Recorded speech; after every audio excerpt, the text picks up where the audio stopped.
Coming up on the Rockbridge Report, a judge ruled to keep closed a rejected plea agreement for a former W&L student who was the driver in a fatal car accident last December. What this means for the trial, next.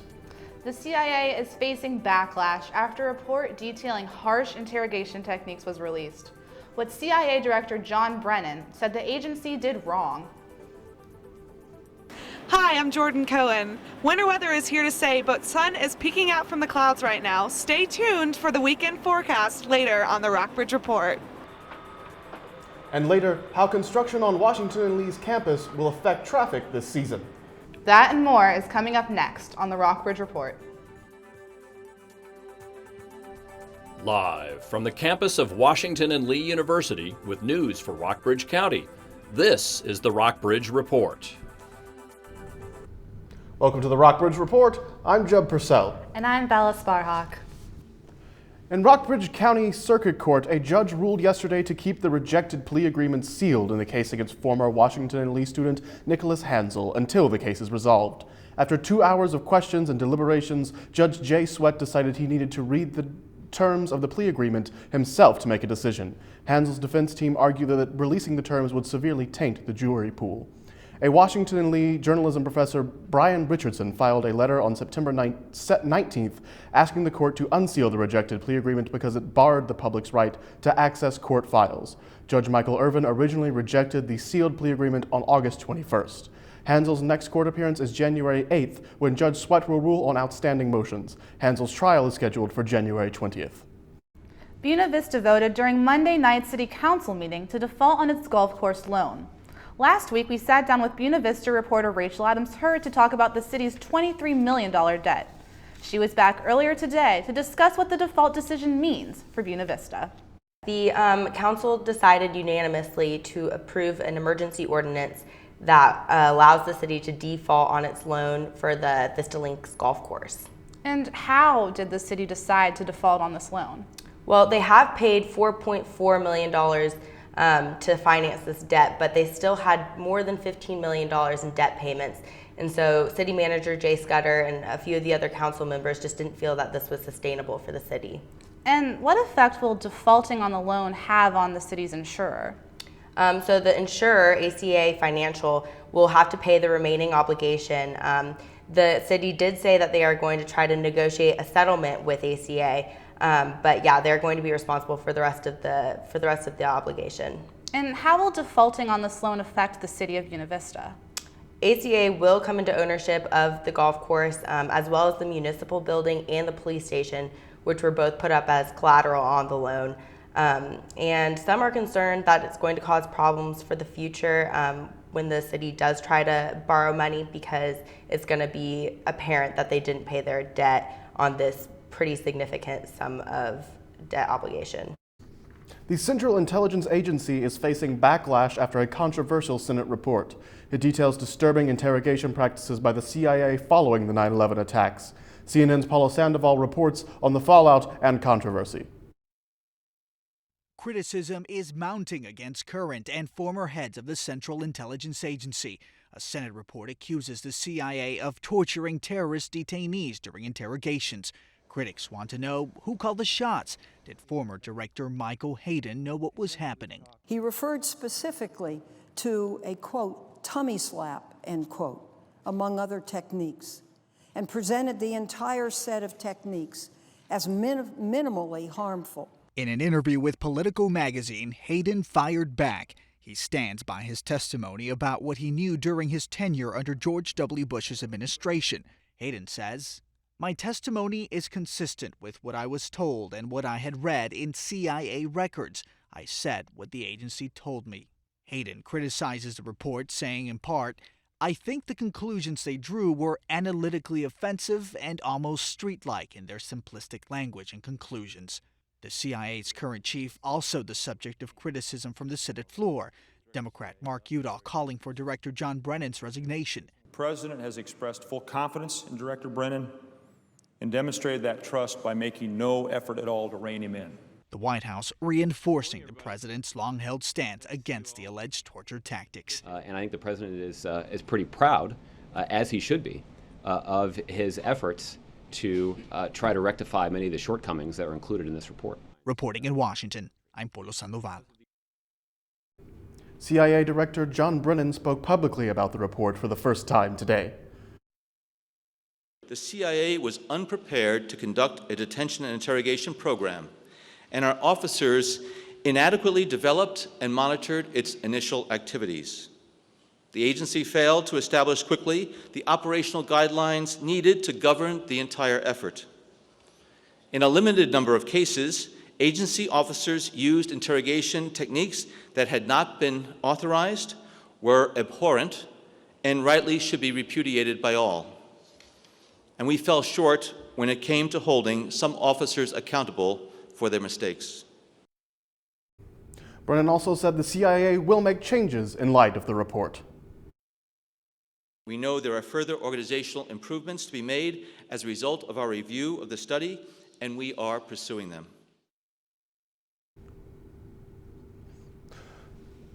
The Rolling Stone article about an alleged gang rape at UVA has shed national attention on sexual assault issues on college campuses. WNL, SVU, and VMI are under pressure to keep up with increased reporting requirements in the Title IX legislation. However, some experts question whether the requirements help or hurt victims. And these requirements for reporting are a good thing. However, we do see a backlash. They have to then go through those official chains, which is good to have that immediate response from the campus. But my fear, and I've seen it happen, is that students are going to step back and say, I'm not sure I want to tell anyone because I'm not sure that I want the whole system. I'm not sure I'm ready to deal with it yet on that level. Project Horizon is working with all 3 campuses on improving their training programs and response procedures. The difficult thing is that a lot of this is new. The focus on it is new. People are trying to figure out where exactly the law lies and how that will be put into action on their campuses. Project Horizon is a nonprofit in Lexington that provides a range of free and confidential services to sexual assault victims. A Senate Judiciary Subcommittee held a hearing on campus sexual assault, the roles and responsibilities of law enforcement, Tuesday. The hearing came in the wake of an article detailing an account of rape at the University of Virginia. The magazine has since apologized for what it calls discrepancies in details of the account. Witnesses at the hearing included representatives from the universities across the country and U.S. senators. Senator Kristen Gillibrand expressed her concern about how many universities handle cases of sexual assault. I want to address the University of Virginia story in Rolling Stone that some may hold up as a reason not to believe survivors when they come forward.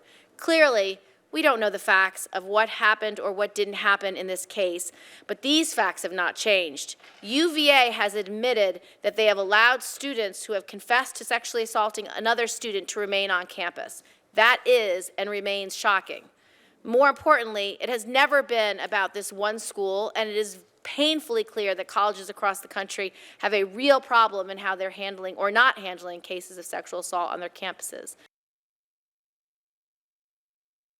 UVA President Teresa Sullivan says efforts are underway to reform the school's party culture and improve safety. Sullivan told the Washington Post that implementing change will take time. The president said the university's long-held concerns about sexual assault and alcohol use were heightened by the Rolling Stone article.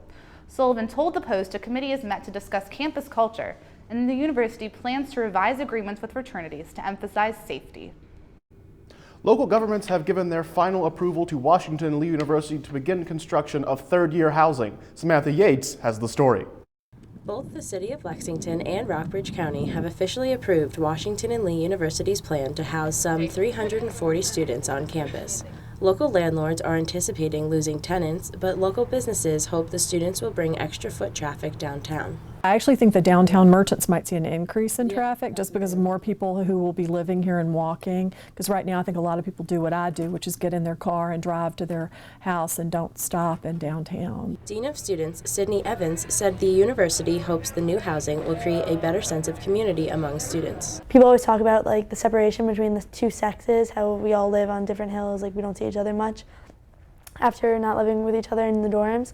So I think it'll be like a good way to come back together and bond after living in the sorority and frat houses next year. The reaction to what we want to build out there on the western part of the campus, it has been really positive in terms of people thinking that the buildings are attractive, and the idea of a residential village out there would be something that's a real plus for campus life. The university is on schedule to break ground this winter and have current first-year students living on campus by September 2016. For the Rockbridge Report, I'm Samantha Yates. When we come back, a look at your local weather. And how construction at WNL will affect local traffic over the next few months. And later, what you need to know about the spending bill that Congress will vote on today.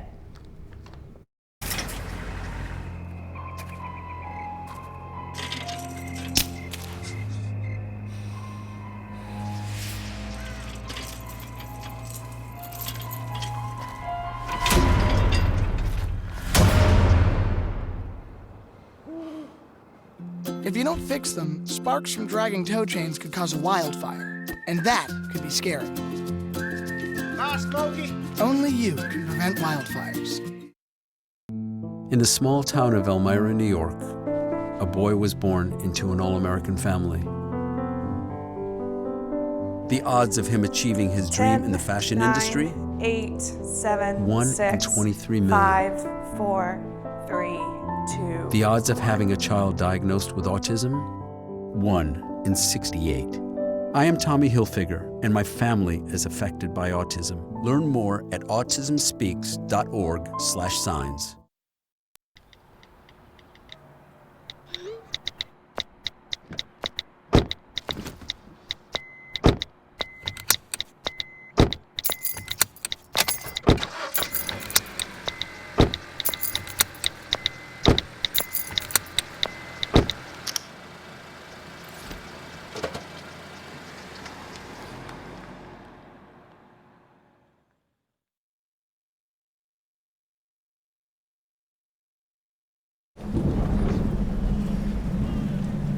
He's on his way. He doesn't even know that we're here. Is he okay? Please tell me he's okay. Laura. Okay, try to call him again. There's no signal. Try. Nothing's working. Well, just everything's down. This is so bad. He's out there by himself. Make sure you know where to find your family in an emergency. Start your plan at ready.gov.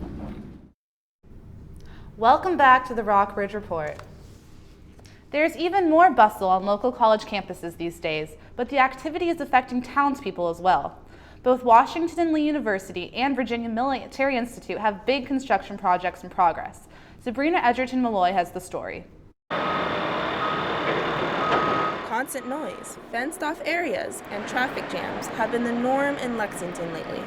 WNL's $133 million projects include renovations of first-year housing, the addition of a Center for Global Learning, and constructing upper division housing. Graham Lee's Hall is being renovated at a cost of about $11.7 million. We're installing air conditioning, and we're also upgrading the fixtures and other parts of the building that have become worn over time. There will also be program spaces and open meeting spaces that should make Graham Lee's a whole lot more livable for everybody.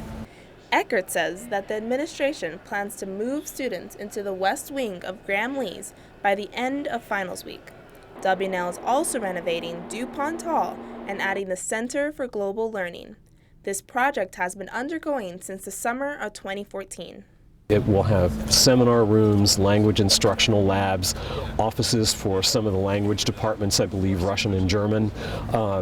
There will also be office space or workspace for visiting international scholars who will come here from other countries. All of this won't be fitting into the old DuPont Hall. DuPont's being gutted and renovated, and then a new wing of what will be the Center for Global Learning is being added on to one side.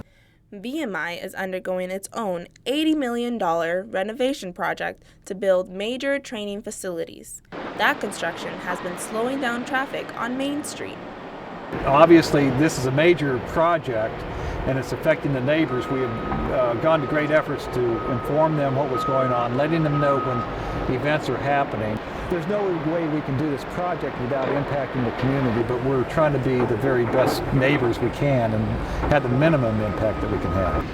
Southern Virginia University is also getting ready for its own construction project to build new men's dormitory halls. For the Rockbridge Report, I'm Sabrina Edgerton-Malloy.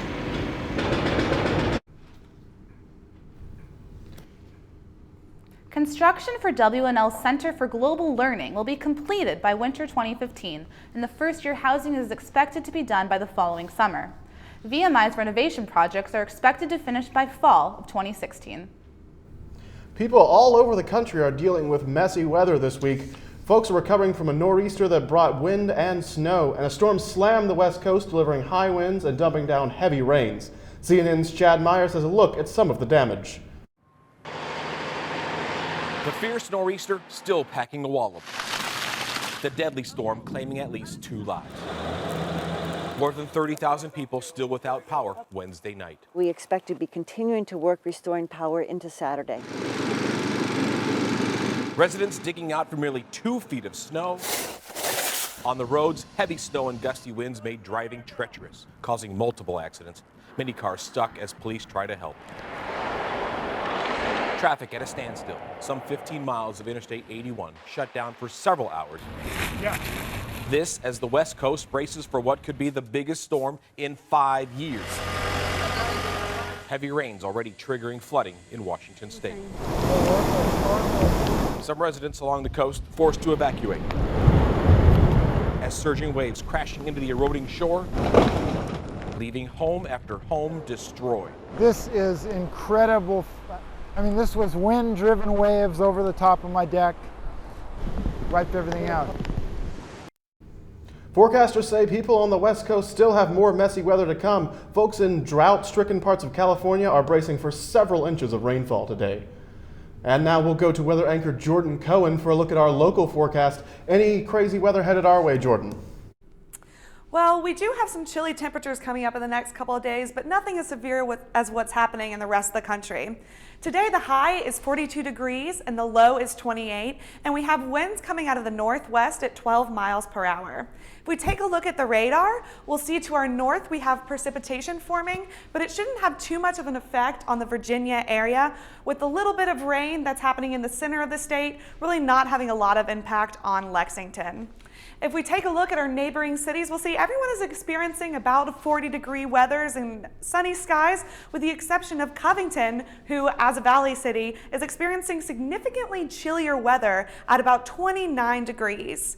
Taking a look what's coming up this weekend, we'll see that the weather's going to remain in the 40s. On Friday, we'll see a high of 47 and a low of 30. And on Saturday and Sunday, it's going to be a little warmer with a high at 48 on Saturday and a low of 30. And then on Sunday, again, warmer temperatures with a high of 52 and a low of 31. And if we take a look at the work week, we'll see a high of 52 on Monday and a high of 47 on Tuesday and lows in the 30s. That's all for the weather this week. Back to you, Bella. Thanks, Jordan. I'll be sure to wear my jacket to the library during exam week. Up next, the interstate construction could affect your holiday travel, and what local elementary school is getting a new principal. And a look at your local sports, still to come on the Rockbridge Report. Hi, may I please have an application?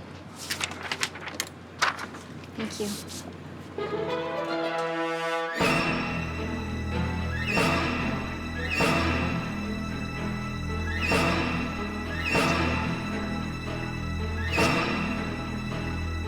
Skip the drama.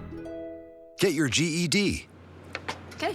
Take that first step towards a better future and sign up for free classes now at yourged.org. If you store your guns properly, I'll feel safer when I'm playing outside. Safer when walking home. I won't have to tell so many family members. I'm sorry. I won't hear as many scary stories. And I won't have to tell my kids. This isn't a drill. Please. Please, do it for us. Your family, friends, and neighbors are all counting on you. Never let your gun get into the wrong hands. Remember, always, lock it up. Visit ncpc.org.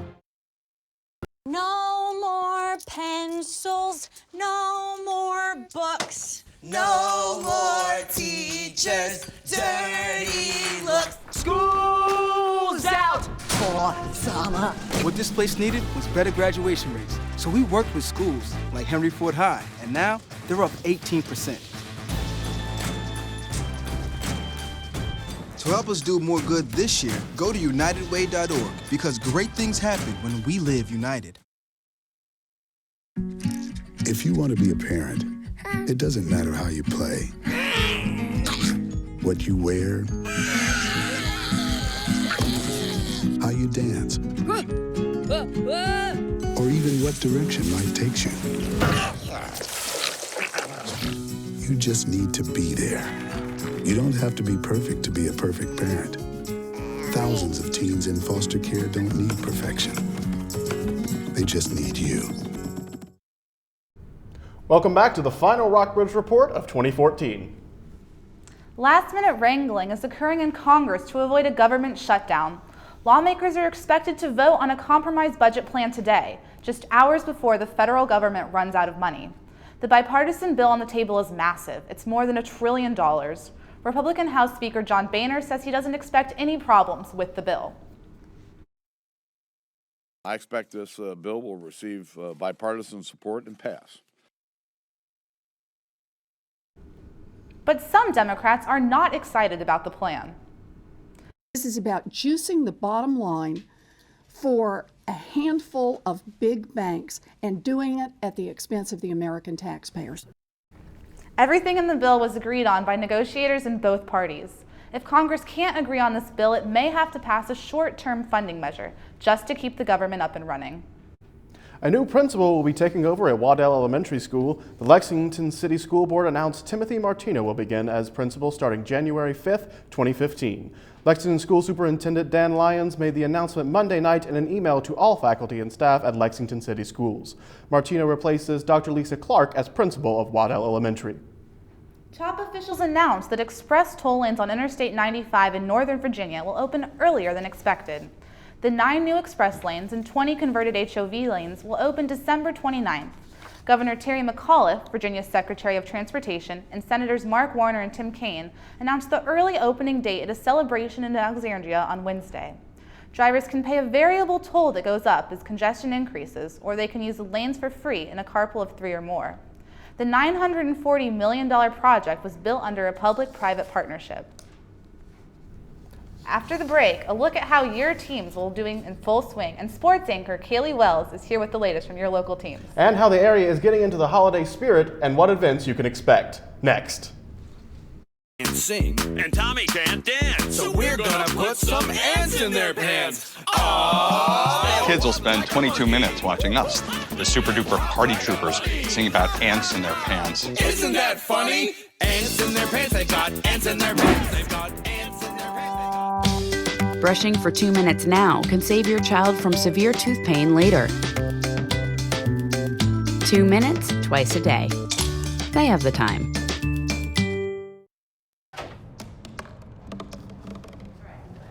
Ten, 9, 8. Everybody 7, has a dream. 6, 5, 4, 3, 2, 1. Mine was to see the ocean.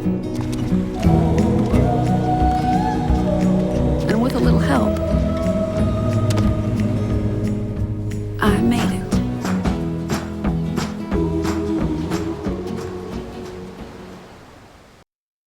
So, I'm kind of new here, but I've noticed a trend. My human does this funny thing where she goes around and gets all my toys, and then she hides them in that basket by the door.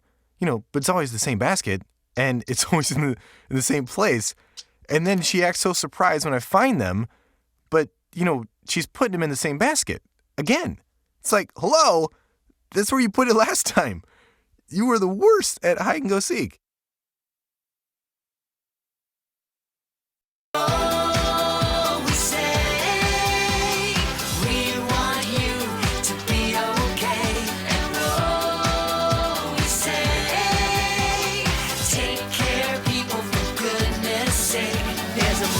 Every budget, so don't accept defeat. Now you can get covered and still buy me treats. You take care of your pets. Now it's their turn to take care of you. Visit getcoveredamerica.org to learn about your health insurance options. Welcome back. Basketball season is in full swing, and sports anchor Kaylee Wells is here with the latest from your local teams. How are everyone's seasons shaping up, Kaylee? Well, Bella, the Generals continue to struggle after an uneven start to the 2014 men's basketball season as they hosted Averett University Wednesday night, failing to the Cougars 69-62. The women's team, however, managed a narrow overtime win against conference rival Hollins University on Tuesday night, bringing them to 6-1 on the season and breaking a 5-game losing streak against Hollins. The team is now on break for the holidays and will resume play on December 29th at the Catholic University Tournament. Meanwhile, the Cadets took on the Naval Academy on Tuesday and fell to the Midshipmen 84-66 after being held to just 23 second-half points. VMI will return to action this Saturday at 1 p.m. when they take on Marist College Red Foxes at Cameron Hall. Moving away from the hardwood, both men's and women's swimming at Washington and Lee took first place at the Randolph-Macon Invitational on Saturday. Both teams will return to the pool January 10th when W&L hosts Bridgewater. And that's all for your local sports this week. Back to you, Bella. Thanks for the update, Kaylee. 2 VMI professors were named 2015 Outstanding Faculty today. The State Council of Higher Education named Professors James Turner and Tim Orland Moore, along with 11 other Virginia professors, as outstanding faculty. The council said they'll be recognized February 19th and receive a $5,000 check. Turner, a 1965 graduate of VMI, is the head of the biology department. Moore, also a VMI graduate, is an associate professor in the civil and environmental engineering department. The holiday season is in full swing, and downtown Lexington is looking festive. Festivities have already started with a candlelight service in Washington and Lee's University Chapel at 8 o'clock. The event is held in the chapel annually. On Sundays, families can head out to the Natural Bridge Hotel for an afternoon with Santa. Next weekend, Shenandoah Ballet will be performing the Nutcracker at Washington and Lee's Lenfest Center. Tickets cost $10 for adults and $5 for children. They're available at shenandoahballet.com. That's all for the Rockbridge Report for this year. Thanks for tuning in. Happy holidays and see you in January. Have a great night.